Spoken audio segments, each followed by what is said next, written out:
A major reason for this is the army's interference in politics for the last 70 years, which is unconstitutional. This is why, in February last year, the army, after great deliberation, decided that it would never interfere in any political matter. I assure you, we are strictly adamant on this and will remain so. This was former Pakistani General Qamar Javed Bajwa's last address as Army Chief in November 2022. A bid to defend Pakistan's powerful institution, the Army, and restore its image. A vow not to interfere in any political affair of the country. But what happened 6 months later gives a completely different picture.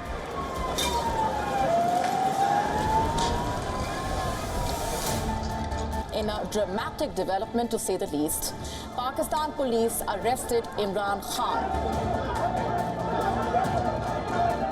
His political enemies, led by Pakistan's powerful generals, believe that they've found the former Prime Minister's weak spot.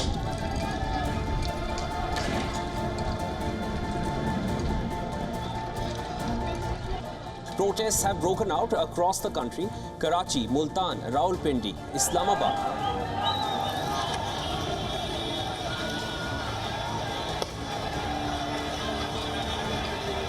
This is Pakistan, a country caught between politics and the army.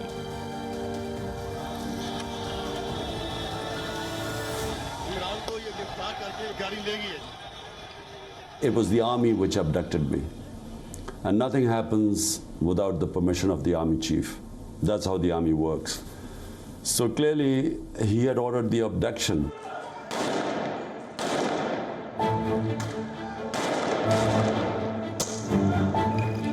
Has Imran Khan's arrest pushed Pakistan to the brink?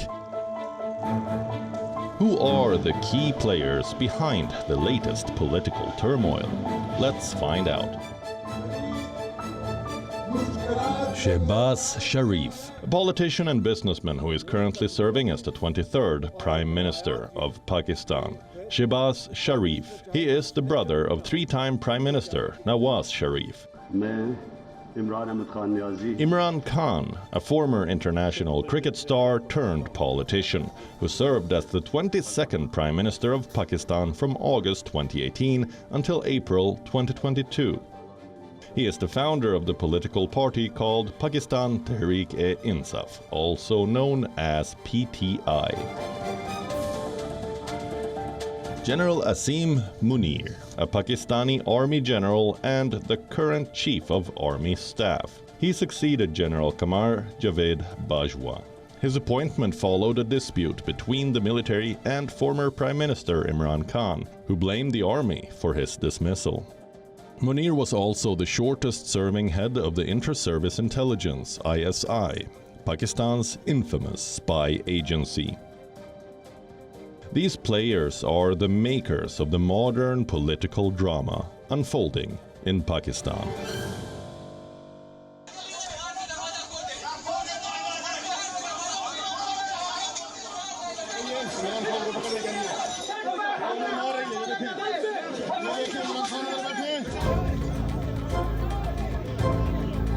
On the 9th of May 2023, paramilitary troops smashed their way into the High Court in Islamabad, caught Imran Khan and led him into a black van by his arm.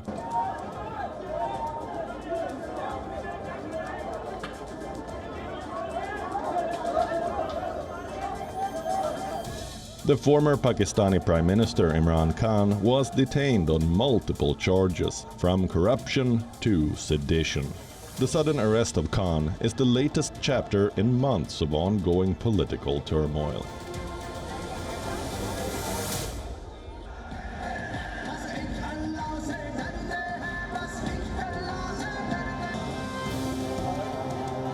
Imran Khan was arrested on charges brought by the National Accountability Bureau, the country's anti-corruption agency.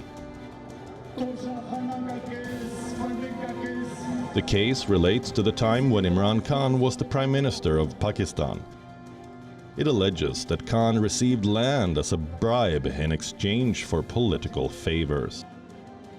It revolves around an investigation conducted by Britain's National Crime Agency into laundered money by Pakistan's biggest property tycoon, Malik Riaz Hussain.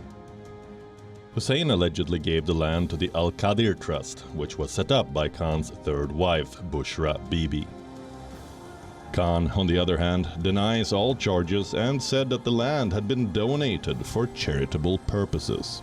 It's a case in which it is alleged that he and his wife passed on a large amount, which should have been credited to the Treasury, of, I think, if I remember correctly, about 160 million pounds. That was passed on to a property tycoon. So that it was the dealings of his government with that property tycoon, a man called Malik Riaz, which resulted in that loss to the Treasury. But this is a specific case. Look, there is a wider strategy there. The government doesn't have an effective political counter to Imran's rising popularity. On the morning of 9th May, Khan tweeted and called out Inter-Services Public Relations, or ISPR, the media and PR wing of Pakistan Armed Forces and Shehbaz Sharif-led PDM, and said they were targeting him for these two reasons. ये भी आज कह दूं, ये जो आज मैं जा रहा हूं, वहाँ कोई पुलिस और रेंजर्स और एफसी इतनी बड़ी फौज लाने की, मुल्क के पैसे जाया करने की कोई जरूरत नहीं है। अगर किसी के पास वारंट है, सीधा मेरे पास वारंट लेके आए, मेरे वकील होंगे, लीगल होंगे, मैं खुद ही जाके जेल में तैयार हूं जाने के लिए। कोई ये सारा इस्लामाबाद में इतना खर्चा करना कि जी कोई पता नहीं कौन सा इस मुल्क का कोई बड़ा कोई मुजरिम आ रहा है, मेहरबानी करें, हमें कोई इस तरह का ड्रामा ना करें, सीधी तरह वारंट दें। कोई मेरे पर केस नहीं है, कोई इस वक्त केस नहीं है, लेकिन मैं मेंटली ज़हनी तौर पे तैयार हुआ हूँ कि जेल में डालना है, मैं तैयार हूँ जेल में डालने की, जाने के लिए। मैं जेल में जाने के लिए तैयार हूँ।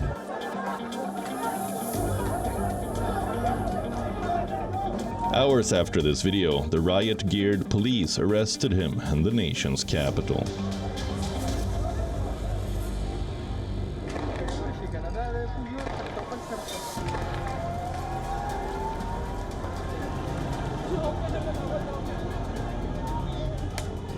Enraged by the arrest, supporters set fire to vehicles, blocked roads, and damaged property belonging to the military.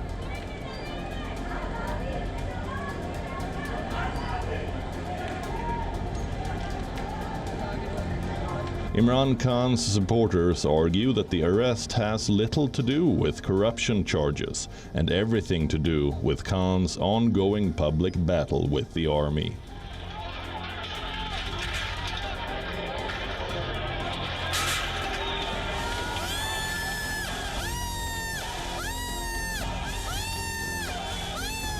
For the first time in Pakistan's history, the protesters stormed the army headquarters in Rawalpindi and also torched a corps commander's house in Lahore.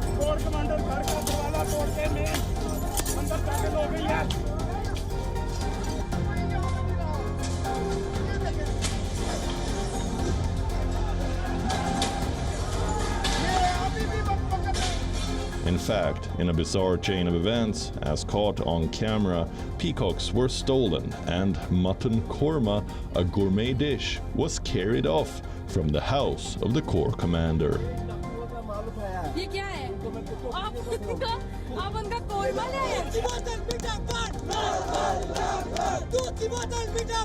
Imran Khan has also accused the army and the spy agency ISI of conspiring to assassinate him. He survived gunfire last year.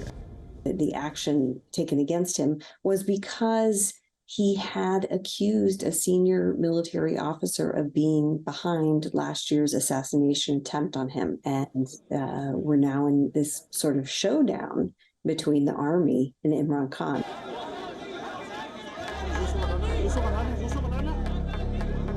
The one-time cricket superstar, who has been tied up in dozens of legal cases since being ousted from power in April 2022, was freed on bail after his detention was declared unlawful by the Supreme Court.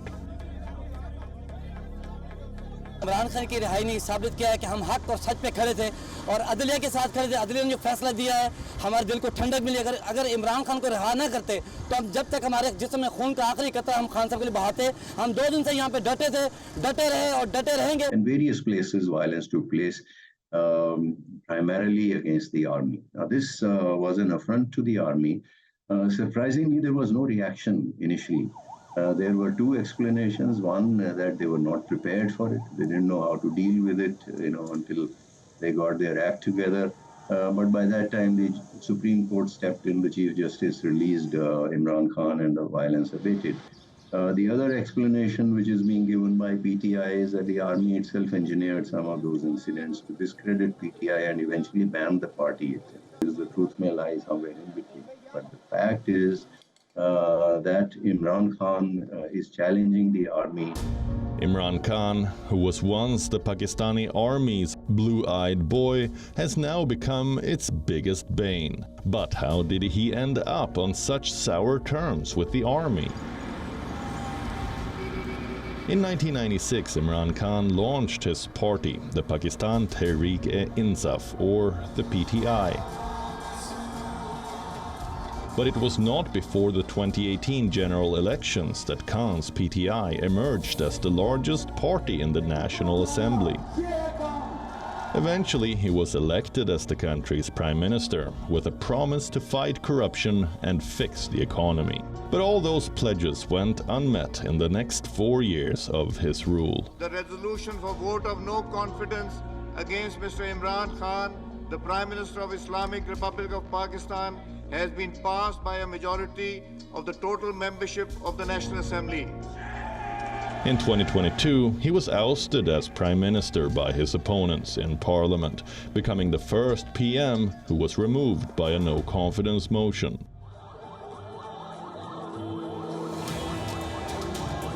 Many reports even pointed out how he had fallen out of favor with the powerful military, a crucial behind-the-scenes player in the country's politics.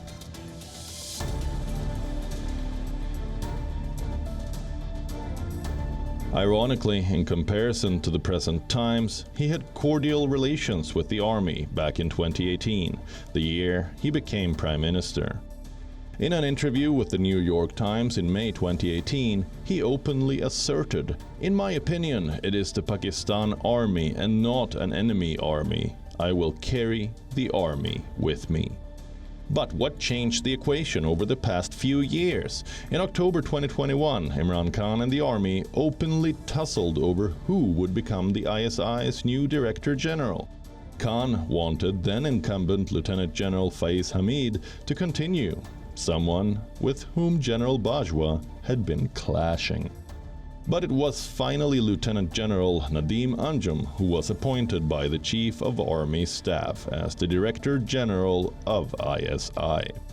Imran Khan probably would have never been elected prime minister without the support of the army. When General Bajwa was Chief of Army Staff, that they had a falling out, and that was over the fact that Imran Khan was going to appoint General Faiz to Chief of Army Staff, and without allowing General Bajwa to make that appointment, which is traditionally how it's done. The military, pulled its support, kind of signaling the opposition parties that were they to make a move, that they would be allowed to do so. And of course, they made the move, the no confidence vote, that he did not survive.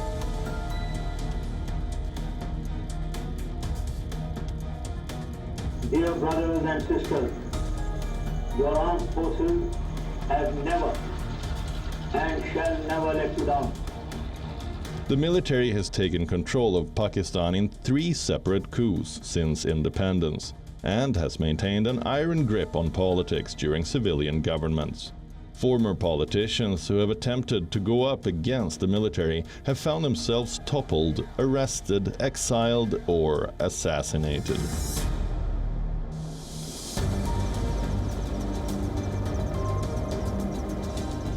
In Pakistan, the army holds an important position. The role of the army in deciding the political fate of the country has been significant since the country's formation.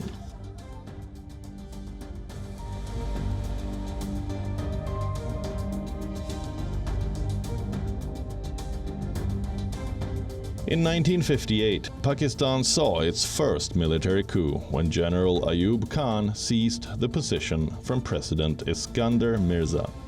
Mirza abrogated the constitution and declared martial law with General Ayub Khan as the chief martial law administrator. Mirza was later exiled. Under martial law that existed for 44 months, the military established an alliance with the bureaucracy to govern the country.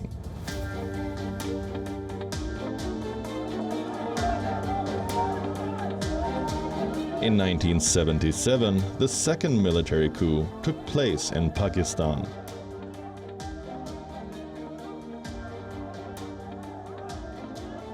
Zulfikar Ali Bhutto had emerged victorious in the nation's general elections. However, General Zia-ul-Haq and his army dissolved the parliament and placed Bhutto under house arrest. Zia went on to suspend the constitution and imposed martial law. Economy is in total collapse. We shall preserve the integrity and sovereignty of our country. In 1999, Army Chief Pervez Musharraf came to power following a bloodless coup and ousted Nawaz Sharif's government. Interestingly, the then Prime Minister, Nawaz Sharif, had superseded several senior officers to appoint Musharraf as Army Chief. The government of Prime Minister Nawaz Sharif was toppled in a military coup after weeks of mounting tension between Pakistan's civilian leadership and its powerful armed forces.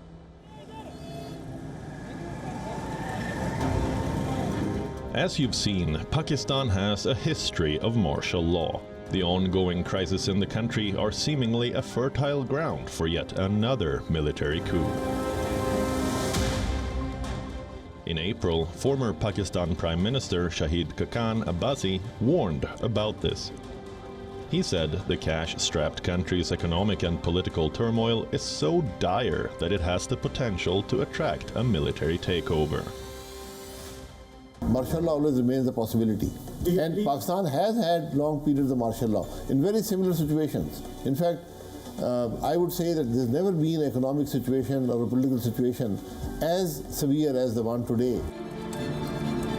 The military has described the current protests as a dark chapter in the country's history. The Pakistan Army has ruled the coup-prone country for more than half of its existence. It has always wielded considerable power. So why hasn't the army staged a coup yet?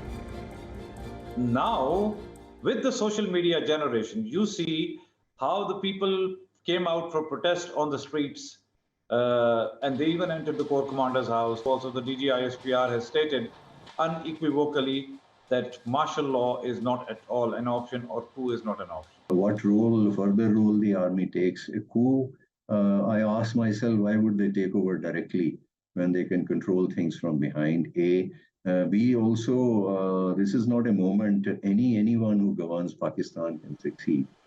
There are too many difficulties. So why would the army take on that responsibility itself?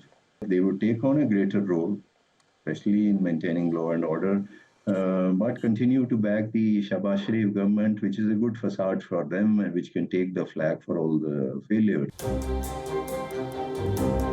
The economic and political crisis continue to bend Pakistan into a period of instability and unrest. While the Pakistan Army has overthrown civilian governments in the past, things look different this time around. The military is looking jittery.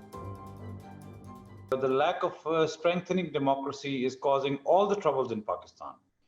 When Imran Khan's government was thrown out, Pakistan's GDP growth rate stood at 5.6%. The inflation was in single digits. Today, surprisingly and not so surprisingly, the inflation is actually at 45%. Some people even say it is at 65%. In the last 1 week, dollar has crossed 300, and similarly the oil prices and all those things. So the economic activity is all linked to the democracy. The army has vowed to bring to justice those involved in the recent attacks on military installations. It is said that the perpetrators will be brought to justice through trials under the stringent Army Act and Official Secrets Act. If Imran Khan, his party leaders, and Pakistan Tehreek-e-Insaf supporters are found guilty under the act, they can be slapped with grave charges that result in life imprisonment or even a death sentence. The Shehbaz Sharif government has begun a massive crackdown on Imran Khan and his party leaders for the violent clashes. While members of the ruling coalition staged a demonstration outside the Supreme Court, accusing it of being biased toward Khan. The top court has extended its order to prevent the arrest of former Prime Minister Imran Khan until May 31st. The future of Pakistan's already fragile democracy is at stake. How will it emerge from this upheaval?